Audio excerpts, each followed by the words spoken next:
বর্ষা ঋতু তো অনেকদিন আগেই চলে এসেছে। দয়া করুন ইন্দ্রদেব, দয়া করুন।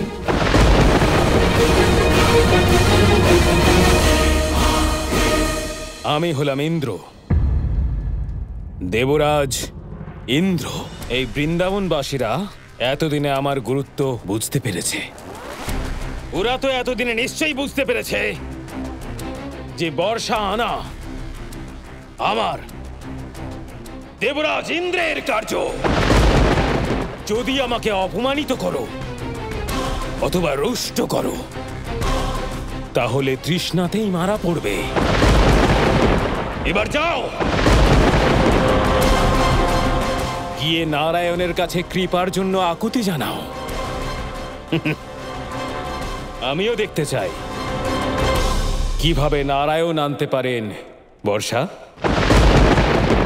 গোপাল, ইন্দ্রদেব এই কাজ একদম ঠিক করছেন না। হ্যাঁ দাদা, ইন্দ্রদেব অত্যন্ত রেগে আছেন, কারণ সমস্ত গ্রামবাসী ওনার পুজো না করে আমার পুজো করছে।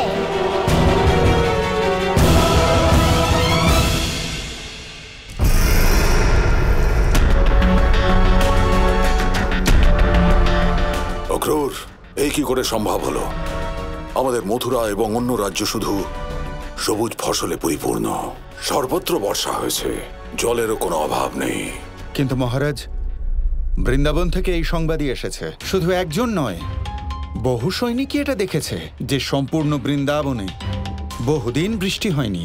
হঠাৎই সমস্ত বৃন্দাবন শুকিয়ে গিয়েছে মহারাজ। পুকুর, ঝর্ণা সব শুকিয়ে গেছে, যমুনা নদীও শুকিয়ে গেছে। বৃন্দাবনবাসী এক ফোঁটা জলের জন্য ছটফট করছে। অক্রূর, এ তো অত্যন্ত সুসংবাদ। আমি জানার জন্য অধীর হয়ে আছি যে এমন কে আছে আমাদের ছাড়াও যে বৃন্দাবনবাসীর বিরুদ্ধে শত্রুতা করে চলেছে। এত বছর ধরে আমরা যে যন্ত্রণা দিতে অসফল হয়েছি, এত কম সময়ে এমন কে আছে যে বৃন্দাবনবাসীকে এত যন্ত্রণা দিয়ে দিল। দেবরাজ ইন্দ্র।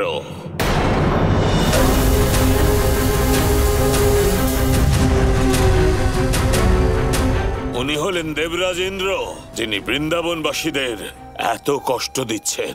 দেবরাজ ইন্দ্র হঠাৎ এমন কেন করবে? নারায়ণ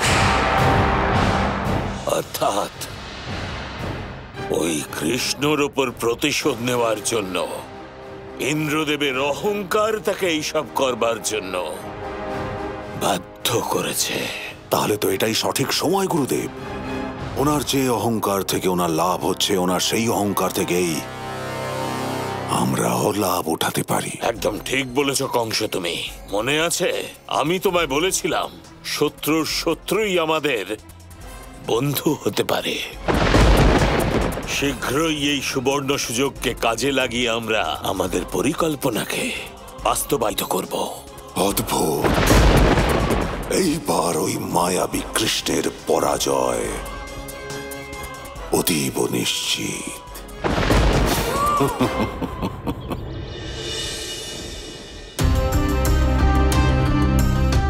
এসব কি হচ্ছে নন্দমশাই?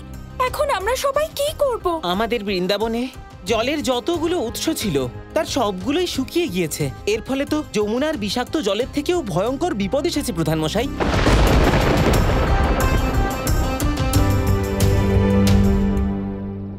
বন্ধু, আমি ভালো করেই জানি যে তুমি আমার প্রস্তাব স্বীকার করবে না আমার সাথে বর্ষণায় যাওয়ার, আর আমি আর তোমাকে কথা বলবো না। কিন্তু বন্ধু, এই কঠিন পরিস্থিতিতে আমি তোমার সঙ্গও ছাড়ব না। আর বর্ষণা থেকে ছোট বড় যা যা সাহায্য করার সবকিছু আমি করব।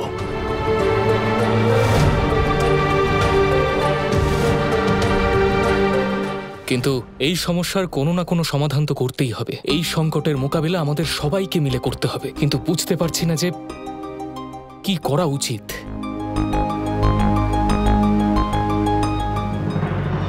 বৃন্দাবনে যা যা ভালো হয়েছে সবই ওনার কৃপায় হয়েছে। পুজো নারায়ণের হওয়া উচিত, অন্য কোনো দেবতার নয়।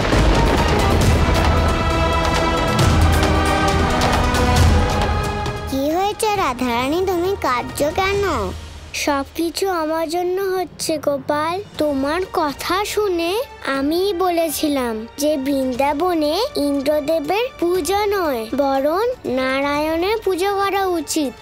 ইন্দ্রদেব এই কথায় রেগে গেছেন,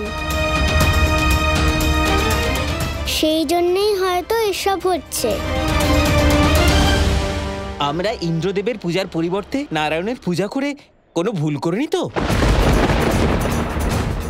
সেই জন্যই ইন্দ্রদেব আমাদের ওপর রুষ্ট হননি তো? আপনাদের সবার কি তাই মনে হয় যে ইন্দ্রদেব বৃন্দাবনের উপর রুষ্ট হয়ে এই সবকিছু আমাদের কষ্ট দেবেন বলে করছেন? পরম্পরা তো নষ্ট হয়েইছে যশোদা।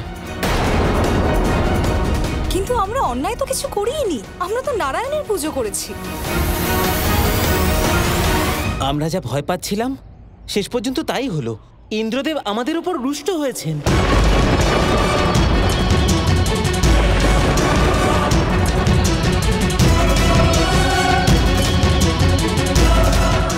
জানেন যশোদা রানী, আশেপাশের গ্রামে জল নিয়ে কোনো সমস্যা নেই, এমনকি বৃষ্টিও হচ্ছে ওখানে, শুধু আমাদের বৃন্দাবনেই হচ্ছে না। চিন্তা করো না, আজ পর্যন্ত যা বিপদ এসেছে নারায়ণ আমাদের সহায়তা করেছেন, সমস্ত সমস্যার সমাধান করেছেন। এই সংকট থেকেও আমাদের নারায়ণই বের করবেন।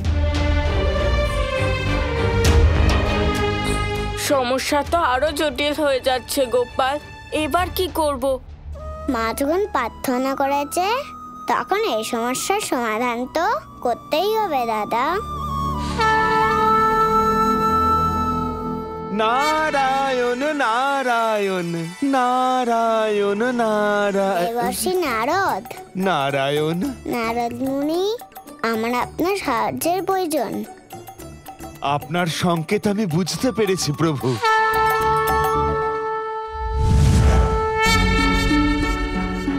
নারায়ণ নারায়ণ। প্রণাম দেবর্ষি, আসুন।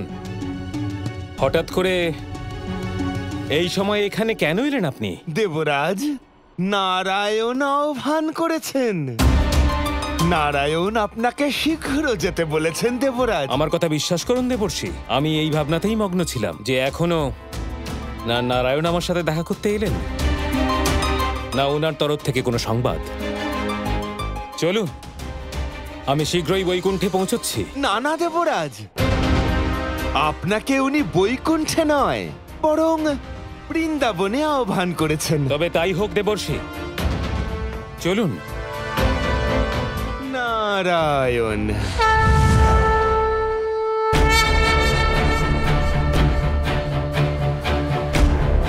প্রণাম নারায়ণ। এবার বলুন তো, কেন স্মরণ করেছেন আপনি আমাকে? দেবরাজ, আপনি তো সবকিছুই জানেন। আপনি যে কর্ম করেছেন তার ফলাফল আপনার সামনেই। পৃথিবীতে বর্ষার সৃষ্টি করা আপনার কাজ, তাই না? নারায়ণ, আমি তো আমার কাজ ভালোভাবেই পালন করছি। পৃথিবীর কোথায় ঠিক কতটুকু বৃষ্টি হবে সেটা তো আমার নিয়ন্ত্রণেই আছে। আর নারায়ণ, এটা তো আপনিও জানেন, যদি সব স্থানে সমান পরিমাণ বৃষ্টিপাত হয় তাহলে তো প্রকৃতির ভারসাম্যই নষ্ট হয়ে যাবে। প্রকৃতির নিয়মিত তাই না নারায়ণ? এই দৃশ্য কি আপনার স্বাভাবিক মনে হচ্ছে? আপনার এই কাজ কি আপনার উচিত বলে মনে হচ্ছে? একবার দেখুন, আশেপাশে সমস্ত গ্রাম সবুজে পরিপূর্ণ, আর বৃন্দাবনে এক ফোঁটাও জল নেই। এটা তো উচিত নয় দেবরাজ। কেবল বৃন্দাবনে যমুনার জল শুকিয়ে যাওয়া, সমস্ত কুয়োর জল শুকিয়ে যাওয়া, এই দৃশ্য দেখে সবাই তো এটাই বলবে না যে দেবরাজ ইন্দ্র রেগে আছেন। এটা উনি কিসের প্রতিশোধ নিয়েছেন? উনি অবশ্যই নিজের স্বার্থ পূরণ করার জন্য এরকম করছেন। না না নারায়ণ, ব্যাপারটা ঠিক তা নয়। আপনি নিশ্চিন্তে থাকুন, আমি তো এরকম কিছুই করছি না যা প্রকৃতির নিয়মের বিরুদ্ধে যায়। নারায়ণ, এবার আমাকে অনুমতি দিন। আমার তো করার মতো আরো অনেক কাজ বাকি পড়ে আছে। যাওয়ার জন্য অনুমতি দিন। ইন্দ্র,